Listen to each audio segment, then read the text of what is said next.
Hello বন্ধুরা, আবারও নতুন ব্লগে একটা ওয়েলকাম জানাই। তো আপনারা দেখতে পাচ্ছেন এগরা কারখানায় রাত্রেবেলা রিপেয়ারিংয়ের কাজ চলছে। একের পর এক গাড়ি এগরাতে প্রচুর রিপেয়ারিং কাজ চলছে। আর এখানে খাকুরদাতে দেখতেই পাচ্ছেন সকাল সকাল চলে এসেছি, কাজ বাজ হচ্ছে। এখানে কি হচ্ছে ভাই? রং খেয়ে নিল নাকি? ওখানে রং করতে করতে উল্টে পড়েছে হয়তো রঙের উপরে। কি অবস্থা! এখানে পুরনো গাড়ি কালার হচ্ছে, কাজ হয়ে কমপ্লিট হয়ে গেছে, প্রাইমার হয়ে গেছে, এরপরে কালারের কাজ চলছে। তো আপনারা দেখতে পাচ্ছেন এদিকে একটা আগেকার গাড়ির ফ্রকের কাজ হচ্ছে, দাঁড়িয়ে আছে। কাজে প্রচুর চাপ রিপেয়ারিংয়ের জন্য। আবার নতুন চ্যাচিসগুলো ফেলা যাচ্ছে না, নতুন চ্যাচিস পড়বে। আর এই গাড়িটা আজকে কমপ্লিট হয়ে যাবে, ডালা টালা লাগিয়ে কাল থেকে কালারের কাজ হবে।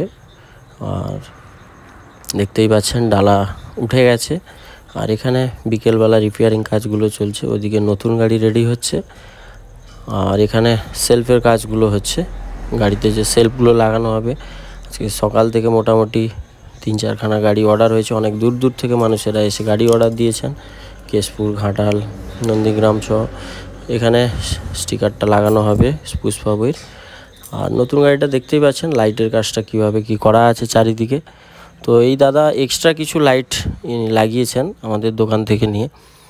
তো কেমন হয়েছে, কেমন সাজানো হয়েছে অবশ্যই কমেন্ট করে জানান। গাড়ির ফিটিং কেমন হয়েছে, বাকি আমাদের সঙ্গে যোগাযোগ করুন নিচে দেওয়া নাম্বারে। নতুন গাড়ি কিংবা পুরনো গাড়ির জন্য অবশ্যই যোগাযোগ করুন। আর অবশ্যই কমেন্ট করতে ভুলবেন না।